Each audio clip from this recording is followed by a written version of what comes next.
Wait!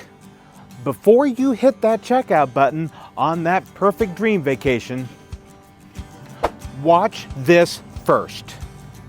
You're ready to book that dream cruise vacation. You found the destination, you found the perfect ship, and then you see this.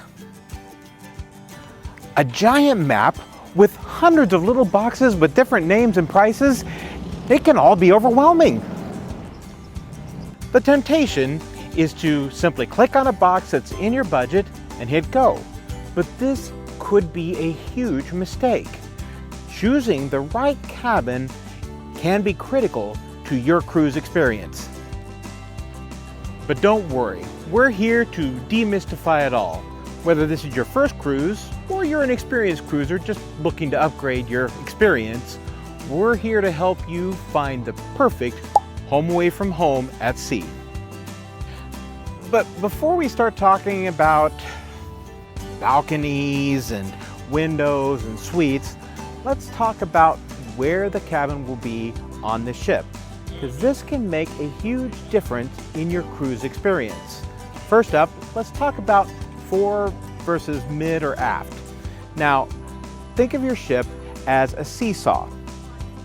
Now, the middle is going to have the least amount of motion. So if you're susceptible to seasickness, or you think you might be, that would be where you would want to be going, because it would have the least amount of movement in heavy seas. I can tell you this from experience. Even with the modern ships, we were on an Oasis class ship and we were it was my first cruise, and I was out of commission for about a day and a half. Another consideration is high versus low, because again, the swaying motion could be more affected up high. So if you are thinking and concerned about seasickness, you want to be toward the middle and a lower deck. That would be the gold standard to have the most stable ride. However, this is going to be a bit of a trade-off, as the upper decks are usually where you're going to see a lot more of the action, like the sun deck and the pool deck, and oh, don't forget the buffet. But these are the kind of considerations you need to make. The final consideration regarding location is high traffic and noisy areas. It could be very convenient for you to pick a cabin that's near the stairwells or the elevators, but that's also going to be where you're going to have a lot more people coming through, maybe at all hours of the night. Think your bachelorette party coming home from the club at 1 a.m., so it could be very noisy. Additionally, take in consideration if you're near a noisy venue. You don't want to be right below the 24-hour gym or the pool deck where they're going to be moving around the chairs at 6 a.m. or possibly even right above the studio where they're having the concert each night. So now we're getting into the fun part, when we actually choose the cabin. We're going to start with the most budget friendly and work our way up. But before we get into that, make sure you like and subscribe. It really does do us a favor and help us to create more content for you. So let's start with the interior cabin. This is going to be your most budget friendly. You're not going to have any window, but there are some benefits here. At night, it is pitch dark, and if you're some person who is maybe a light sleeper, this is perfect for sleeping. You still get the benefits of the full ship. You're going to be in the same ports, you're going to have the same restaurants, you're going to have all of the same amenities, just at a much more efficient price. The next step up is the Oceanview or window cabins.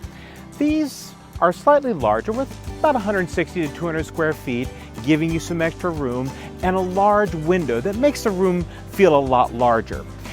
If you're somebody who needs that extra light, it's still an efficient way to have that. The next category is the most popular, balconies, and it's the most popular for good reason. Here you actually have a nice balance. You get the balcony, you get that outdoor private experience, but it still is pretty efficient price point. So imagine it.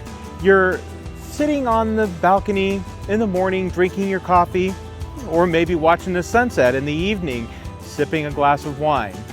This is where you really start also seeing some of those extra perks that you hear about on the cruise ships. And now we are to the junior or mini suites. This is where you really start seeing the large staterooms. These can run between 240 to 350 square feet. They're great for families that are spreading out because, hey, there's an extra seating area with a sofa that can even convert into a bed. And it even has a much larger bathroom. Plus, there's a lot of additional perks and amenities that come with the mini suites. And now we come to the suites. This is the ultimate in luxury. These can range between 350 to sometimes several thousand square feet. I mean, some of these are larger than my last apartment.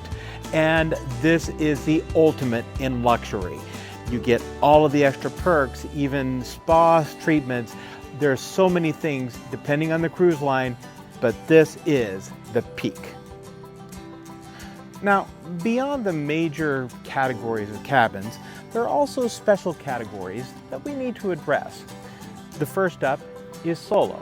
Now, if you are an individual that you're just going to be traveling alone, this would be a great option because there you would not be necessarily paying the double amount that you would do if you're in a normal cabin. Now, the solo cabins usually are interior and they're much smaller, but you get the same cruise line experience, but you're just not having to pay as much, not having to pay the double price you would on a normal cabin. Additionally, we would be looking at a limited view cabin. This is potentially a good option if you're wanting that balcony experience, but don't necessarily care about the view. The cabin is still a balcony cabin. You still have the same balcony than the views that are out there, but it is obstructed. Sometimes by steel beams, sometimes maybe by a lifeboat. But you still have that private outdoor experience as far as your balcony, and it can be done for hundreds less. So it may be a good way to get that experience at a better price point. There's another type of balcony, or some people argue whether it's even a balcony, but it's known as either an infinite balcony or a French balcony. These are in some of the newer ships that you see. Rather than being a separate space that's out on the side of the ship, it just simply is a part of the cabin. It is a large window, floor to ceiling, that half of it will lower down at the touch of a button. So it gives the entire cabin the air of being outside and the fresh air that you would be circulating.